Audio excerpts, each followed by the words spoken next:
Boa noite a todos os guerreiros que acabam de sair da prova da OAB. Eu tenho certeza muitas vitórias emocionantes serão comemoradas no dia de hoje. E senhores, estou aqui em mãos com a prova de penal. Nós vamos corrigi-la hoje aqui de forma tranquila. Para você que está acompanhando a correção, por favor, pegue a prova. Vamos começar a corrigir a partir da peça e depois passando para as questões. Não foi uma prova tão atípica quanto a última. Teve algumas brechas que davam várias interpretações, algumas incongruências, mas uma prova razoavelmente tranquila. Olha só, vamos acompanhar. Eu vou fazer a leitura como eu fazia nas outras correções. Eu vou fazer primeiro a leitura de cada uma das questões, depois eu falo qual é o gabarito sugerido por nós. Lembrando que é uma sugestão de gabarito. A gente sabe que com FGV a gente tem algumas surpresas nesse contexto. E quando o gabarito for dúbio, ou quando tiver duas possibilidades, eu falo aqui qual seria a fundamentação dessas duas possibilidades e qual é, na nossa opinião, o que provavelmente estará no seu espelho de resposta. Tudo bem? Beleza? Acompanhe aqui comigo. Peça prático-profissional. Visando abrir um restaurante, José pede R$20 mil emprestados a Caio, assinando como garantia uma nota promissória no aludido valor, com vencimento para o dia 15 de maio de 2010. Na data mencionada, não tendo havido pagamento, Caio telefona para o José e educadamente cobra a dívida, obtendo do devedor a promessa de que o valor seria pago em uma semana. Fim do prazo, Caio novamente contata José, que dessa vez afirma estar sem dinheiro, pois o restaurante não apresenta o lucro esperado. Indignado, Caio comparece no dia 24 de maio de 2010, essa data é importante, ao restaurante, e, mostrando para o José uma pistola que trazia consigo, afirma que a dívida deveria ser saldada imediatamente, pois do contrário, José pagaria com a própria vida. Aterrorizado, José entra no restaurante e telefona para a polícia, que, entretanto, não encontra Caio chegar no local. Os fatos acima referidos foram levados ao conhecimento do delegado de polícia da localidade, que instaurou o inquérito policial para apurar as circunstâncias do ocorrido. Ao final da investigação, tendo Caio confirmado a ocorrência dos eventos em sua integralidade, o Ministério Público denuncia pela prática do crime de extorsão qualificada pelo emprego de arma de fogo. Artigo 158, parágrafo 2º. Recebida a inicial pelo juízo da 5ª Vara Criminal, o réu é citado no dia 18 de janeiro de 2011. Procurado apenas por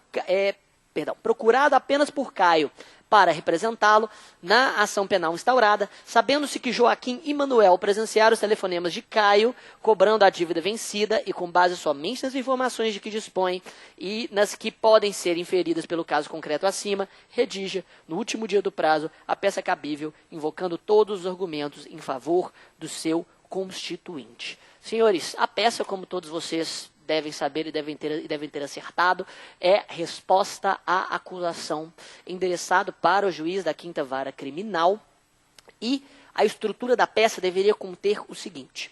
Discuti muito com a Patrícia com relação e concordei com ela nesse contexto, com relação de provavelmente uma preliminar no espelho de resposta. Senhores, primeiro, a fundamentação da peça da resposta à acusação é o artigo 396-A do Código de Processo Penal. A preliminar, provavelmente, é a emendatio libelli, com fundamento no artigo 383. Por quê? Por que deveria haver a emendatio nesse contexto? Primeiro, senhores, não se trata de crime de extorsão qualificada pelo uso de arma de fogo. Quem acompanhou minhas aulas se lembra. Foi, inclusive, uma dívida com nota promissória que eu utilizo nos meus exemplos. Este é o crime de exercício arbitrário das próprias razões, artigo 345 do Código Penal. Quem foi meu aluno se lembra, está no caderno de vocês, a pretensão patrimonial lícita desvirtua os crimes contra o patrimônio. Se houver violência, existe a pena da violência mais o exercício arbitrário das próprias razões. Se não houver violência, como não houve grave ameaça apenas, o crime é do artigo 345, o exercício arbitrário das próprias razões. E o artigo 345, parágrafo único, afirma que este crime é de ação privada exclusiva e não de ação pública incondicionada. você teria que construir na sua peça o raciocínio em cima do qual o Ministério Público seria, inclusive, parte legítima para a propositura da ação penal, o que por si só já deveria gerar o não recebimento da petição inicial, artigo 395, inciso 2 do Código de Processo Penal, ocorrendo também incompetência do juízo, já que o crime é de menor potencial ofensivo, sendo competente o juizado especial criminal. Ok, esse é o raciocínio que você deveria ter construído na sua peça. Provavelmente, nesse contexto, a emendaço libelli deverá vir no seu espelho de resposta como uma preliminar. Perfeito. Qual é, entretanto, ainda no fundamento, o seu fundamento final para que vai consubstanciar o seu pedido? O juiz deveria declarar a extinção da punibilidade do agente pela decadência. Fundamento no artigo 107, inciso 4. Uma vez que o prazo de decadência para oferecimento da queixa-crime, uma vez que a ação penal era privada exclusiva, é de 6 meses, conforme o artigo 38 do Código de Processo Penal, 6 meses a partir do conhecimento da autoria. E lembra que eu falei que aquela data era importante? Pois é, olha, o Caio compareceu no restaurante dia 24 de maio de 2010, e muito mais de 6 meses depois, em 18 de janeiro de 2011, a denúncia por crime de extorsão estava sendo recebida.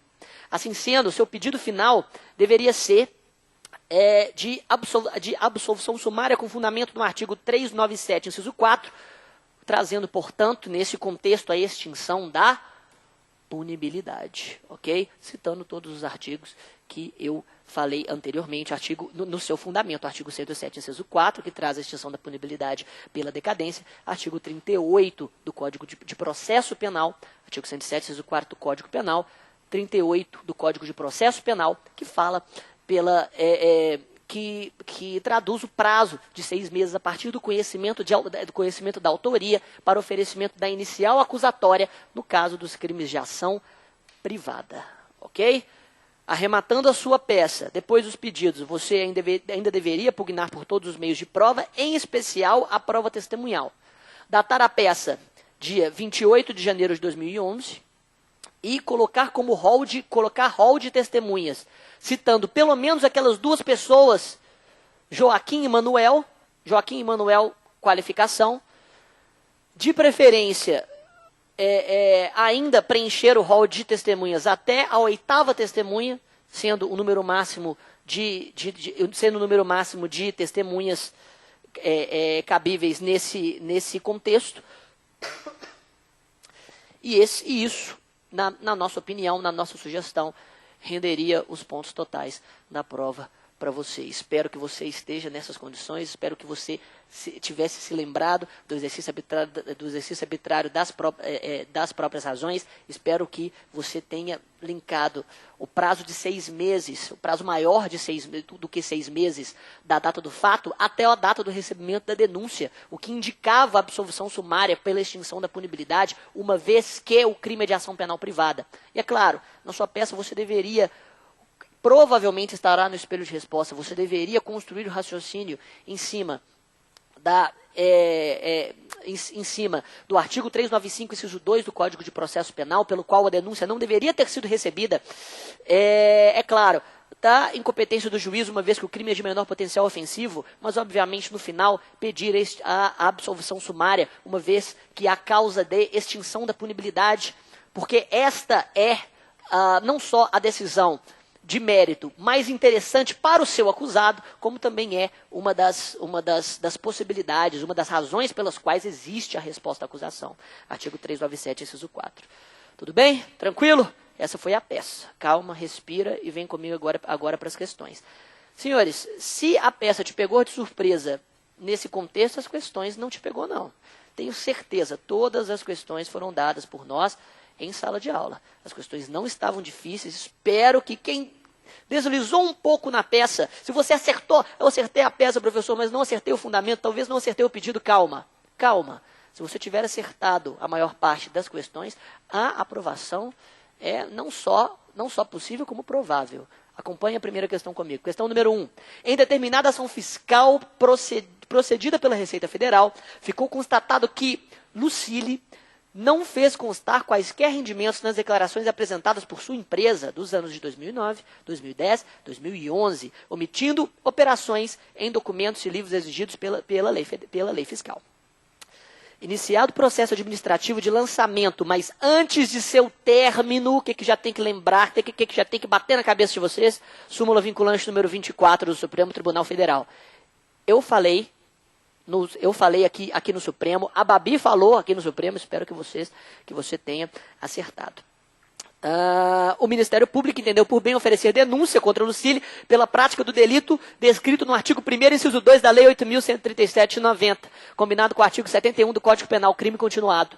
A inicial acusatória foi recebida e a defesa intimada a apresentar resposta à acusação. Atento ao caso apresentado, bem como à orientação dominante no STF sobre o tema, responda fundamentadamente o que pode ser alegado em favor de Lucília. Senhores, a resposta era praticamente a cópia da súmula vinculante número 24, que diz que não se tipifica infração penal, crime material contra a ordem tributária, tipificados no artigo 1º, incisos 1 a 4 da Lei 8.137/90, antes do lançamento definitivo do tributo.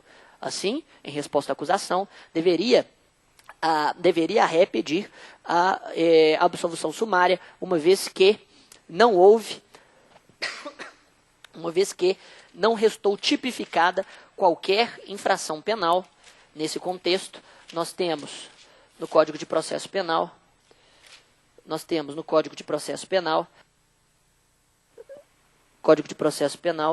artigo 397, inciso 3, uma vez que não se tipifica não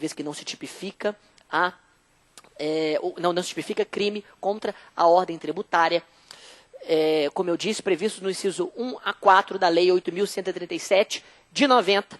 Acredito que a simples transcrição da súmula vinculante número 24 já renderia os pontos da questão nesse contexto. A FGV, pelo menos, tem histórias nesse sentido. Perfeito. Senhores, a questão 2 diz o seguinte: Abel e Felipe observavam diariamente um restaurante com finalidade de cometer um crime, sabendo que não poderiam obter alguma vantagem sobre os clientes que o frequentavam. Abel e Felipe, sem qualquer combinação prévia, conseguiram cada um uniformes semelhantes aos utilizados pelo manobrista de tal restaurante. No início da tarde, aproveitando a oportunidade em que não havia nenhum funcionário no local, a dupla, vestindo os uniformes de manobrista, permaneceu à espera de suas vítimas, mas agindo de modo separado. Senhores, isso indica que não há concurso de pessoas. Se não há concurso de pessoas, não existe a adoção da teoria monista do artigo 29 do Código Penal. Isso deveria ter sido transcrito na prova, professor. Olha, vamos ver o enunciado. Eu acredito que não há necessidade. A questão continua. Tércio, o primeiro cliente, ao chegar ao restaurante, iludido por Abel, entrega de forma voluntária a chave de seu carro. Abel, ao invés de conduzir o veículo para o estacionamento, evade-se do local. Narciso, o segundo cliente, chega ao restaurante e não entrega a chave de seu carro, mas Felipe a subtrai sem que o percebesse. Felipe também evade-se e evade do local. Empregando os argumentos jurídicos apropriados e a fundamentação legal pertinente ao caso, responda às questões a seguir. Letra A. Qual a responsabilidade jurídica penal de Abel ao praticar tal conduta? Responda motivando sua imputação. Senhores, acredito que o espelho de resposta não vai cobrar tal raciocínio que eu vou dizer agora, mas enriqueceria a sua questão dizer que não há qualquer concurso de agentes entre os dois indivíduos, uma vez que não havia liame subjetivo. Assim sendo, cada um responde pela conduta que praticar, pois não se aplica o artigo 29 do Código Penal. Enriqueceria a sua questão, né, mas não acredito que você perderá ponto se este raciocínio não estiver construído na sua prova. Perfeito. Qual é a responsabilidade penal, jurídico-penal de Abel? Crime de estelionato do artigo 171 do Código Penal. O Abel, por quê? Ele iludiu a vítima, enganou a vítima através de fraude e obteve uma vantagem econômica indevida em prejuízo alheio. Lembra da diferença do furto qualificado pela fraude e do estelionato? No estelionato, a vítima iludida entrega a vantagem econômica ao agente. Enquanto, no furto qualificado pela fraude, a fraude é utilizada para desviar a atenção da vítima, para que este subtraia. Na primeira conduta criminosa de Abel, o crime foi claramente de estelionato, porque Abel iludiu a vítima a ponto de que, esta lhe entregasse a chave do carro. Artigo 171 do Código Penal, uma vez que houve fraude com obtenção de vantagem econômica ilícita em prejuízo alheio. Perfeito. Este é o raciocínio, esta é a resposta ao artigo 171, caput do Código Penal. Ótimo. Na afirmativa B, nós já temos um problema. Por quê? A afirmativa B pergunta: qual a responsabilidade jurídico-penal de Felipe praticar tal conduta? Senhores, eu acredito que, e até por influência, talvez, das questões da primeira etapa, eu acredito que a resposta será furto qualificado pela destreza, artigo 155, parágrafo 4º, inciso 3 do Código Penal. Uma vez que, com extrema habilidade manual, Felipe subtraiu a chave sem que Narciso, a vítima, percebesse. Mas a questão, ela deixava brechas para uma dupla interpretação. Por quê? Senhores, perceba, se a vítima estivesse com sua atenção distraída por conta do uniforme que Felipe utilizava, o que a questão trazia, a informação que a questão trazia, Felipe vestia um uniforme próprio. Obviamente, a questão dá a entender que teoricamente, a vítima poderia estar distraída pelo uniforme e por conta dessa distração que facilitou a subtração, o Felipe conseguiu subtrair a chave. Seria, nesse segundo contexto, furto qualificado pela fraude, no mesmo artigo de lei, artigo 155, parágrafo 4º, inciso 3 do Código Penal, ok? Mas, professor, o que você acha, inciso 2, artigo 155, parágrafo 4º, inciso 2 do Código Penal. Ele traz tanto o furto qualificado pela fraude quanto o furto qualificado pela destreza. Qual é a palavra-chave que a FGV vai procurar na minha prova, professor? Eu acho que é o furto qualificado pela destreza. Mas se você fundamentasse na fraude, dizendo que a conduta do agente ao se vestir de funcionário do restaurante fez com que a atenção da vítima ficasse desviada, a sua conduta, a sua prova estaria perfeitamente bem fundamentada. Claro, por que não?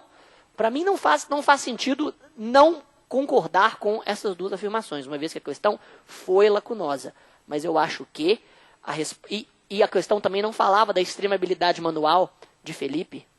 Foi uma questão lacunosa nesse sentido.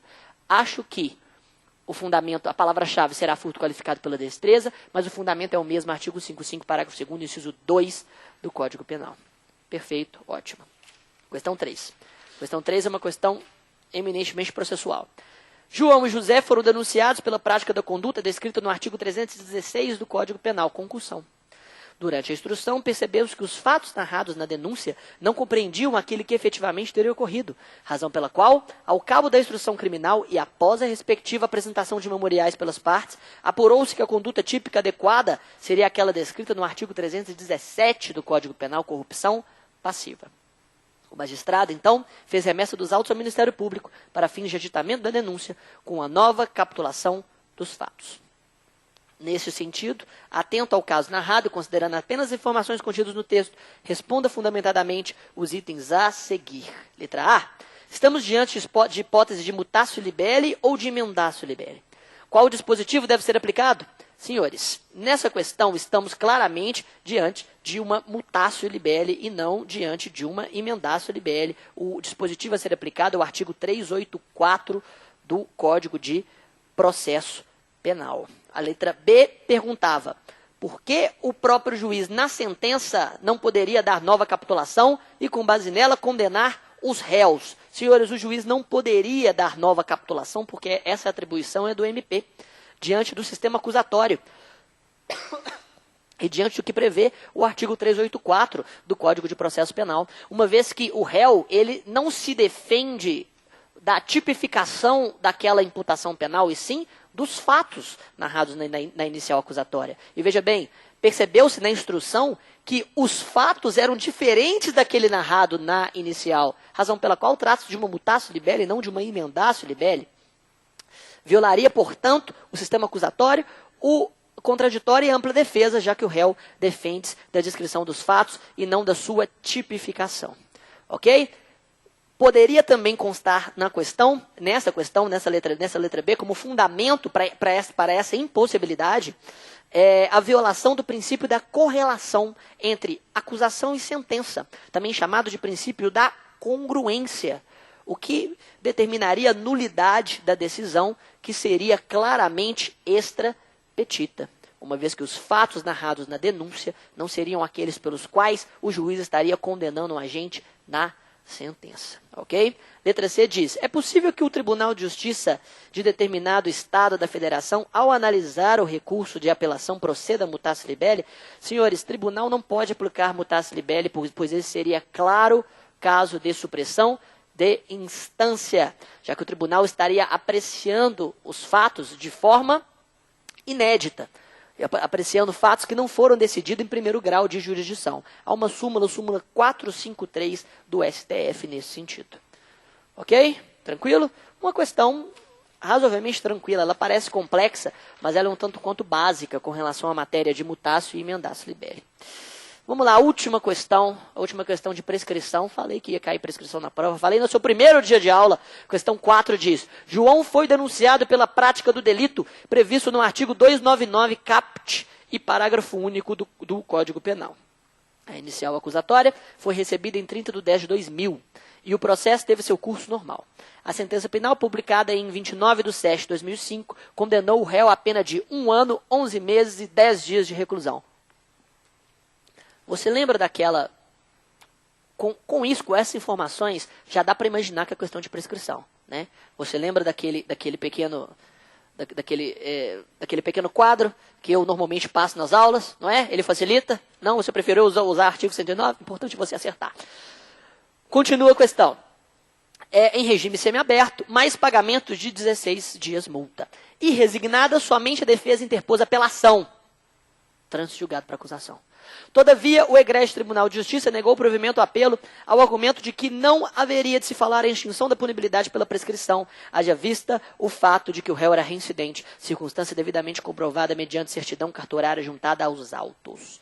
Nesse sentido, considerando apenas os dados narrados no enunciado, responda aos itens a seguir. Está extinta a punibilidade do réu pela prescrição? Em caso positivo, indica espécie; em caso negativo, indica o motivo. Primeiro, está sim extinta a punibilidade do réu pela prescrição,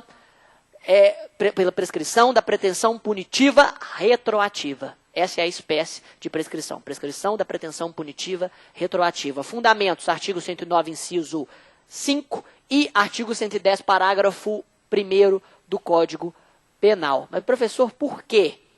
Porque, veja bem, já houve o trânsito julgado para acusação. A pena aplicada ficou abaixo dos 2 anos. Ficou entre 1 e 2 anos, razão pela qual a prescrição é de 4 anos. E olha, entre o recebimento da denúncia e a publicação da sentença penal, já correram mais de 4 anos, uma vez que a denúncia foi recebida em 30/10/2000 e a sentença penal foi publicada em 29/7/2005. A prescrição se daria dentro daquelas contas em 29/10/2004, uma vez que ela corre em apenas 4 anos. Então, considerando resposta da questão 4, letra A, ocorreu prescrição da pretensão punitiva retroativa, uma vez que houve trânsito julgado para acusação. A pena aplicada foi de 1 ano, 11 meses e 10 dias, o que faz incidir um prazo prescricional de apenas 4 anos, e 4 anos já transcorreram entre o recebimento da denúncia e a publicação da sentença penal condenatória. A letra B pergunta, o disposto do artigo 110 caput é aplicável ao caso narrado? O disposto no artigo 110 caput não é aplicável ao caso narrado, uma vez que o artigo 110 caput do Código Penal refere-se à prescrição executória. E como ocorreu prescrição da pretensão punitiva, não há que se falar em prescrição da pretensão executória. Assim sendo, o que diz no artigo 110, com relação à reincidência, que aumenta em 1/3 o prazo prescricional, não é aplicado no caso em questão. Súmula 220 do STJ, o que foi falado por nós aqui em sala exaustivamente. Tudo bem? Então, resposta da letra B.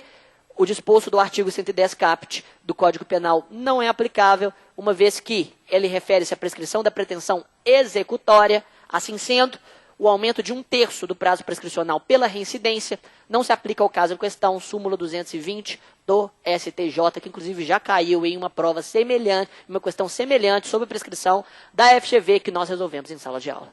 Eu espero que você tenha passado, eu espero que essa correção tenha lhe trazido uma certa satisfação, tenha lhe trazido uma certa tranquilidade. Se vocês não acertaram tudo com relação ao fundamento da peça, ou com relação a algumas questões, fiquem tranquilos.